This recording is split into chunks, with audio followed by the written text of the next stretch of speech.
محمد، میرے خیال میں تمہارے شیطان نے تمہیں چھوڑ دیا ہے، وہ 2-3 راتوں سے تمہارے قریب ہی نہیں آیا۔ ام جمیل کی اس بات سے رسول اللہ کو دکھ پہنچا ہے۔ آج کا عنوان پہلے مسلمان۔ اللہ کے نبی ابراہیم اور اسماعیل نے جس نعمت کی خواہش کی تھی، اللہ کریم نے وہ نعمت اسماعیل کی اولاد میں آخری نبی کی شکل میں انسانیت کو عطا کی۔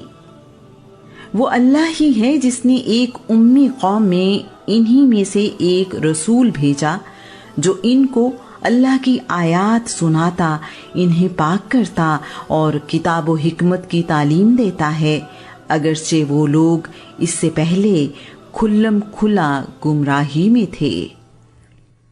اعلان نبوت کے بعد رسول اللہ صلی اللہ علیہ وآلہ وسلم پر اللہ کی ساری مخلوق میں سے سب سے پہلے ایمان لانے کی سعادت کسی اور کو نہیں بلکہ اپنا دل، جان، مال و دولت اور محبت نثار کرنے والی سیدہ خدیجہ کو ملی ہے۔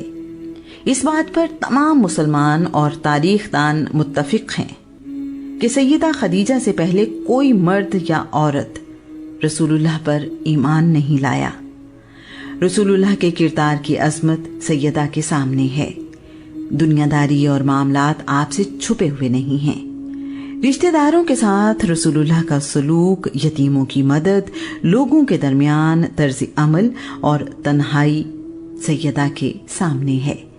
خدیجہ بنت خویلد رسول اللہ پر نہ صرف ایمان لائیں بلکہ رسالت کی ذمہ داریاں نبھانے میں رسول اللہ کی مدد کرتی اور مشکل لمحات میں حوصلہ بھی بڑھاتی ہیں۔ اللہ کریم نے سیدہ خدیجہ کے ذریعے ہی رسول اللہ کا بوجھ ہلکا کیا ہے۔ جب مکہ کے لوگ رسول اللہ کو جھٹلاتے اور تلخ کلامی کرتے ہیں تو گھر آنے پر سیدہ ایسی گفتگو کرتی ہیں کہ ساری پریشانیاں اور غم دور ہو جاتے ہیں۔ ایسی محبت کرنے والی شریک حیات ہی رسول اللہ کا حوصلہ بڑھا سکتی ہیں۔ سیدہ خدیجہ کے رسول اللہ پر سب سے پہلے ایمان لانے اور حوصلہ بڑھانے کا صلہ اللہ کریم نے یوں دیا کہ جبرائیل رسول اللہ کے پاس آئے اور کہا، اللہ کے رسول اپنے رب کی طرف سے اور میری طرف سے سیدہ خدیجہ کو سلام پہنچائیے، وہ آپ کے لیے کھانے پینے کا کچھ سامان لے کر آ رہی ہیں، انہیں خوشخبری دیں کہ اللہ کریم نے ان کے لیے جنت میں موتیوں سے محل بنایا ہے جس میں نہ شور ہوگا اور نہ کوئی کوفت۔ رسول اللہ نے جب سیدہ خدیجہ کو اللہ کریم کا پیغام پہنچایا تو سیدہ نے کہا، اللہ کریم سلام ہے اور ساری سلامتی اسی سے ہے۔ جبرائیل پر سلام ہو، اللہ کے رسول پر سلام ہو، آپ پر اللہ کریم کی نعمتیں اور برکتیں نازل ہوں۔ علی ابن ابی طالب رسول اللہ کے ساتھ ان کے گھر پر رہتے ہیں۔ علی کی تربیت رسول اللہ کے گھر پر ہوئی ہے۔ رسول اللہ کی چچی فاطمہ بنت اسد بیان کرتی ہیں، جب ہمارے گھر چوتھا بیٹا پیدا ہوا تو محمد نے اس کا نام علی رکھا۔ محمد نے علی کے منہ میں اپنی زبان دی جسے علی چوستا رہا۔ ایک دن رسول اللہ اور سیدہ خدیجہ کو نماز ادا کرتے دیکھ کر علی حیران ہیں، انہیں سمجھ نہیں آ رہی کہ یہ دونوں کیا کر رہے ہیں۔ علی نے پوچھا ہے، آپ لوگ ابھی کیا کر رہے تھے؟ رسول اللہ نے علی کو بتایا ہے، اللہ نے مجھے رسول بنا کر بھیجا ہے، یہ اللہ کا دین ہے، میں تمہیں اللہ پر ایمان لانے کی دعوت دیتا ہوں جس کا کوئی شریک نہیں، اللہ کی عبادت کرو اور بتوں سے پرے رہو۔ علی کہہ رہے ہیں، یہ بات میں نے اسے پہلے نہیں سنی، میں اس بارے میں اپنے والد سے مشورہ کروں گا۔ رسول اللہ نے کہا ہے، علی اگر تم ایمان نہیں لانا چاہتے تو کم از کم اس راز کو کسی اور پر ظاہر مت کرنا۔ علی نے رات سوچ بچار میں گزاری ہے۔ اللہ کریم نے علی کو صحیح اور غلط کا شعور عطا فرمایا۔ صبح علی رسول اللہ کی خدمت میں حاضر ہو کر ایمان لے آئے ہیں۔ علی نے رسول اللہ کے حکم کے مطابق اس بات کو سب سے چھپایا ہوا ہے۔ علی عشرہ مبشرہ میں شامل ہیں۔ علی رسول اللہ پر ایمان لائے تو ان کی عمر 10 سال ہے۔ کچھ تاریخ دانوں کے مطابق علی کی عمر 8 سال سے 11 سال کے درمیان ہے۔ بعد کے دنوں میں رسول اللہ اور علی نماز ادا کر رہے تھے کہ ابی طالب کا ادھر سے گزر ہوا۔ ابی طالب نے ان دونوں کو عبادت کرتے دیکھا تو علی سے پوچھا، بیٹا یہ کون سا دین ہے جسے تم نے اختیار کیا ہے؟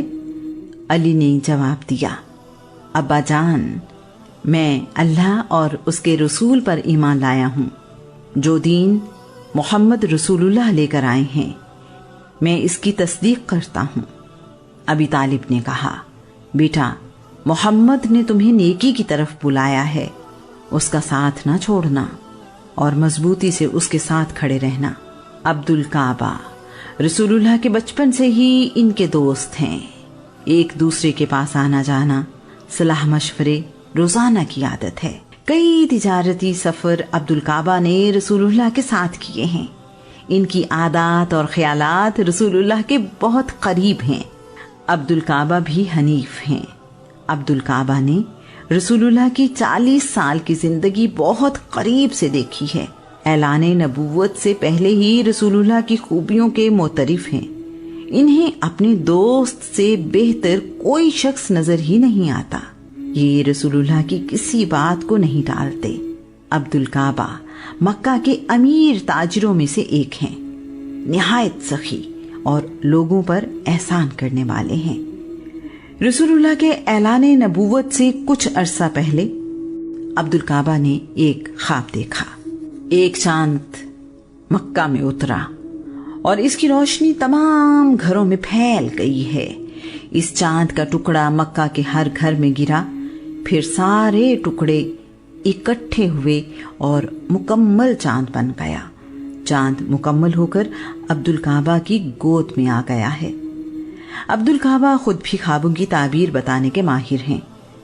انہوں نے اہل کتاب کے کسی عالم سے اس خواب کی تعبیر پوچھی تو اس نے کہا ہے، وہ نبی جس کی آمد کا انتظار ہے، اس کے ظاہر ہونے کا زمانہ بہت قریب ہے۔ جب وہ نبی ظاہر ہوگا تو تم اس کی پیروی کرو گے۔ اس کی پیروی کرنے میں تم سارے جہان سے زیادہ خوش قسمت ہو جاؤ گے۔ عبدالکعبہ نے رسول اللہ کے ساتھ وقت گزار کر بہت سی ایسی چیزیں دیکھی ہیں کہ انہیں رسول اللہ کے عالی مقام ہونے کا یقین ہے۔ شاید قدرت نے انہیں رسول اللہ کی دوستی اور مدد کے لیے چن لیا ہے۔